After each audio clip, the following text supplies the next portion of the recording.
Ini turqa chanaru sensation nine pu ya atwet khona ronga chanaru phacha pi phit de yoma awada khanji 6အငယ်7မှာဖော်ပြပြီးဖြစ်တဲ့အလျောက်ခေါင်းစဉ်ကိုဖြောက်မှတ်ခြင်းအစေခံဆိုပြီးမှရွေးချယ်ထားပါတယ်။ဆိုလူရာကဖြောက်မှတ်ခြင်းတရားရဲ့ဇေခိုင်းမှုကိုခံယူကြသောလူပုဂ္ဂိုလ်များဆိုတဲ့သဘောပဲဖြစ်ပါတယ်။ဒီကျမ်းစာကိုကျွန်တော်ဒီအကြောင်းဒီခေါင်းစဉ်ကိုကျွန်တော်တို့ပြောလိုက်တဲ့အခါမှာဖြောက်မှတ်ခြင်းအစေခံလို့ပြောလိုက်တဲ့အခါမှာသူကတူလေးအများကြီးမပါဘူးเนาะအများကြီးစကားကြောရှယ်စရာအကြောင်းလည်းမရှိဘူးလို့ထင်ကောင်းထင်တယ်။ဒါပေမဲ့ဒီစကားလုံးကိုဖွဲ့စည်းထားတဲ့အင်မတန်မှကြီးကျယ်တဲ့စကားမြောက်များစွာစကားလုံးမြောက်များစွာဝေါဟာရမြောက်များစွာရှိတယ်ဆိုတာကျမ်းစာမှာဖော်ပြထားတာကိုတွေ့ရ။ဒါကဘာလဲ။ဩဝါဒဥပဒေဒစကားဆိုပြီးမှပြောတာအဲ့ဒီစကားလုံးထဲမှာကအများကြီးစကားလုံးတွေနဲ့ဖွဲ့စည်းထားတယ်ဆိုတဲ့သဘောကိုဆောင်တယ်ဆိုလို့ရှိရင်တော့ဒီလိုမျိုးစကားတွေဘယ်လိုမျိုးအားဖြင့်ဘယ်လိုမျိုးစကားလုံးတွေနဲ့ဖွဲ့စည်းထားတယ်လဲလို့ကျွန်တော်တို့စဉ်းစားတဲ့အခါမှာဒီဥပဒေဒဆိုတဲ့စကားထဲမှာကိုကျေးဇူးတရားနဲ့တက်ဆိုင်တဲ့အကြောင်းတွေပါတယ်တေရေးရှင်ရေးတနည်းတစ်ပုံပြောမှဆိုရင်တော့တေရေးရှင်ရေးကိစ္စတွေပါတယ်အပြစ်တရားနဲ့တက်ဆိုင်တဲ့အကြောင်းတွေပါတယ်နောက်တစ်ခုကယေရှုခရစ်တော်ရဲ့အသေးခံခြင်းနဲ့ပြန်လည်ရှင်သန်ထမြောက်ခြင်းနဲ့တက်ဆိုင်တဲ့အကြောင်းတွေပါတယ်နောက်တစ်ခုကဘုရားသခင်ရဲ့ဘုံအသေးတော်နဲ့တက်ဆိုင်တဲ့အကြောင်းတွေဒီဥပဒေသားထဲမှာပါပြီးဖြစ်တယ်နောက်တစ်ခုကသခင်ယေရှုခရစ်တော်လေဝါကားတိုင်လမ်းအသက်ရှင်ခြင်းနဲ့အာနိခြင်းတည်းတပုံပြောမယ်ဆိုရင်တော့လူခန္ဓာနဲ့တက်ဆိုင်တဲ့ဝိညာဉ်တရားနဲ့တက်ဆိုင်တဲ့အကြောင်းတခုပြီးတခုမြောက်များစွာသောစကားလုံးတွေနဲ့ဖွဲ့စည်းထားတဲ့သဘောတရားဖြစ်တယ်ဆိုတာကိုတွေ့ရတယ်ဆိုလို့ရှိရင်ဒီကျမ်းထဲမှာတော့ဖြောက်မှတ်ခြင်းတရားဤကျွန်းလို့ဖော်ပြထားတာလေတွေ့ရမှာဖြစ်ပါတယ်ဆိုလိုတာကကျွန်တော်တို့ရဲ့အသက်တာတစ်ခုလုံးမှာလွန်ခဲ့တဲ့အချိန်မှာခဏကျွန်တော်ဖတ်သွားတယ်တင်တို့ဒီအပြစ်တရားဤကျွန်းလည်းဖြစ်ဘူးပြီးဖြစ်တယ်ကဲဆိုလို့ရှိရင်ဒါပေမဲ့ယနေ့ဒီအချိန်ဒီအခါမှာတော့တင်တို့ဒီအရင်တုန်းကအဲ့ဒီမကောင်းတဲ့အရာတနည်းတစ်ပုံပြောမှဆိုရင်တော့ဖျားနဲ့မသက်ဆိုင်တဲ့ဘဝမှာကျင်လေခဲ့ပြီးဖြစ်တော်ညာလဲယနေ့ဒီအချိန်ဒီအခါတွေခုနကျွန်တော်တို့ဖော်ပြသွားတဲ့ယေရှုခရစ်တော်ဘုရားသခင်ရဲ့အမှုတော်မြတ်မှာတနေ့တစ်ပုံစံခရစ်တော်ရဲ့ရှေ့တော်မောက်မှာအသက်ရှင်ခြင်းနဲ့သက်ဆိုင်တဲ့အကြောင်းတွေများစွာကျွန်တော်တို့ခုနကဖော်ပြပြီးဖြစ်တယ်ဒီဖော်ပြခြင်းတွေကအားလုံးကျွန်တော်တို့ခန္ဓာကိုယ်မှာတည်ရှိကျွန်တော်တို့နှလုံးသားမှာတည်ရှိနေပြီးဖြစ်တည်အတွက်ယနေ့ဒီအချိန်ဒီအခါတော့ဒီတင်တို့ယုံကြည်သူအရောက်စီတိုင်းဒီအပြည့်ရဲ့ကျွန်းမဟုတ်တော့ဘာရဲ့ကျွန်းဖြစ်သွားပြီလဲခုနပြောဩဝါဒတရားဘုရားသခင်ရဲ့ဩဝါဒတရားအဲ့ဒီဩဝါဒတရားဆိုတာဖြောက်မှတ်ခြင်းအဲ့ဒီဖြောက်မှတ်ခြင်းရဲ့အစေခန္ဓာတင်တို့ဖြစ်တင်ပြီဖြစ်တယ်ဆိုပြီးမှရှင်ပေါလုအနေနဲ့ယောမအတင်းသူအတင်းသားများကိုခုလိုပဲဆုံးမတွင်တင်တာကိုတွေ့ရမှာဖြစ်တယ်ဆိုလို့ရှိရင်ယနေ့ဒီအကြောင်းအရာနဲ့ပတ်သက်ပြီးမှကျွန်တော်တို့ပြန်လည်စဉ်းစားဆင်ခြင်လိုက်တဲ့အခါမှာကောရိန္သုဩဝါဒဒုတိယအဆောင်ခန်းကြီး9အငယ်6ကနေ10မှာဖော်ပြထားတာတွေ့ရတယ်ကျွန်တော်တို့ရဲ့အသက်တာမှာတခါတလေကြာရင်ခုနပြောတဲ့ဒီဩဝါဒတရားတွေအများကြီးနဲ့ဖွဲ့စည်းထားတဲ့ဖြောင့်မတ်ခြင်းရဲ့ကျွန်တော်တို့ဖြစ်တော်ညာလဲကျွန်တော်ရဲ့အသက်တာမှာဘာတွေဖြစ်တယ်လဲစိတ်ကြီးဝင်တယ်ဒီနေ့ဒီခေတ်ဒီအခါကြီးမှာအဆိုးဆုံးအဲ့ဒါခရိယန်ဒီစိတ်ကြီးဝင်အဲ့ဒီတော့ကယူဒလူမျိုးတွေဣတေလလူမျိုးတွေစိတ်ကြီးဝင်တဲ့ယောဂါတွေရှိတဲ့အခါကျတော့အပြင်လောကသားတွေနဲ့ဆက်ဆံရမှာမိဖက်ရမှာအင်မတန်မှယုံမုန်းကြတယ်ကိုအင်မတန်မှကျွေးဘာပြောမလဲတန့်ရှင်းစင်ကြယ်ပြီးထေးဟိုလူနဲ့စကားမပြောချင်းဒီလူနဲ့စကားမပြောချင်းအထူးဖြင့်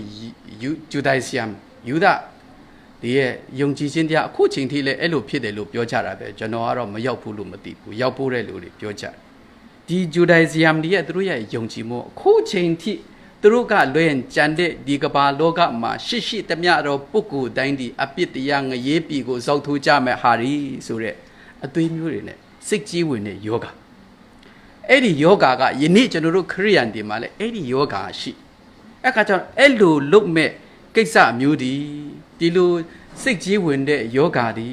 ဘာနဲ့တတ်တူလဲဟိုးအပြစ်တရားဤအကျွန်းကိုပြန်ရောက်သွားတယ်ဆိုတော့အဲ့ဒီအပြစ်တရားကျုံကနေလွတ်ပြီးတော့ခမည်းတော်ကအခုအချိန်ထိဘာဖြစ်လို့များ ဤကဲ့သို့ကျင့်ကြံနေကြတယ်လေမလုပ်ပါနဲ့ကိုရင်သူအတင်းတို့တင်သားများကိုရှင်ဘောလို့ပြောတဲ့စကားဘာဖြစ်လို့ဒီလိုမျိုးစိတ်ကြီးဝင်နေတုံးရှိသေးတာလဲမလုပ်ပါနဲ့ဖြောင့်မတ်ခြင်းနဲ့သက်ဆိုင်တဲ့ယုံကြည်ခြင်းတရားကိုဒါကင်ဆောင်ကြပါမိမိကိုမိမိဟုတ်လာပါပြီဆိုတဲ့မိမိကိုစင်ကြယ်ပါပြီအမတမဖြောင့်မတ်ပါတယ်ဆိုတဲ့မိမိဘယ်သူမှမတတ်မှတ်တဲ့အရာမမြင်ရတဲ့ကိစ္စမျိုးနဲ့ဘာဖြစ်လို့များဝါကြွားကြတယ်လဲဆိုတဲ့အတိတရားကိုဖော်ပြခြင်းဖြစ်တယ်ဤကဲ့သို့မဖြစ်မိလေအောင်ဒီလိုမျိုးအရာတွေနဲ့လူလောကကိုအဆုံးမတတ်မိလေအောင်ရှင်ပေါလုအနေနဲ့တွင်တင်ဆုံးမထားတာကိုတွေ့ရတယ်ဒါကြောင့်အထူးဖြင့်ကစားလိုက်ကခဏလေးမြတမန်တော်ဝတ္ထု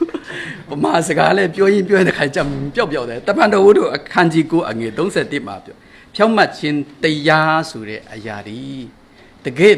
သူ့ရဲ့ကျွန်းတာကျွန်တော်တို့ခံယူလိုက်မယ်ဆိုရင်ယူဒမှာပဲဖြစ်ဂါလိလဲမှာပဲဖြစ်ဒီကဘာလုံးမှာဘေးနေရာဘေးကြောင်ဘေးဒေသပဲရောက်တည်ဖြစ်စေနေရာဘယ်လိုမျိုးဥမာရှင်းပြောမယ်ဆိုရင်ထောင်ထဲရောက်နေရင်တောင်မှဖြောင့်မတ်ခြင်းရဲ့ကျွန်းတကယ်လို့များဖြောင့်မတ်ခြင်းတရားရဲ့အစေတာကျွန်တော်တို့ခံမယ်ဆိုလေဘုရားအလိုတော်ရှိပြီးမှပွားများစေသောအသက်တာကိုဖော်ပြမှာဖြစ်တယ်တက်တဲ့အဖြစ်ကျွန်တော်တို့ကယက်တည်နိုင်မှာဖြစ်ပါတယ်ဆိုပြီးမှဖော်ပြထားတဲ့သဘောကိုတွေ့ရပါတယ်အဲ့ဒါကဘယ်ကနေရလာနိုင်တယ်လဲဆိုရင်ကြောက်ရွံ့ခြင်းဖြောင့်မတ်ခြင်းတရားခုနကျွန်တော်တို့ဖော်ပြထားတဲ့အချက်9ချက်ရှိတယ်အစောပိုင်းကဒီဖြောင့်မတ်ခြင်းအစေခံဆိုတဲ့စကလုံးကိုဖွဲ့စည်းထားတဲ့သူ့ကိုပတ်ရစ်ထားတဲ့အကြောင်းအရာချက်တွေက9ချက်ရှိအဲ့ဒီ9ချက်တွေအားလုံးပြည့်စုံလာတဲ့အခါမှာကျွန်တော်တို့ရဲ့အသက်တာကျွန်တော်တို့ရဲ့ခရိယန်ရဲ့အသက်တာကျွန်တော်တို့တူးချင်းစီနဲ့သက်ဆိုင်တဲ့အကျင့်ကာရက်တာကအစပေါ့နော်လောကအရာမှာတော့၎င်းလောကုတ္တရာအရာမှာတော့၎င်းအဖက်မှာကျွန်တော်တို့ကတူပွားခြင်း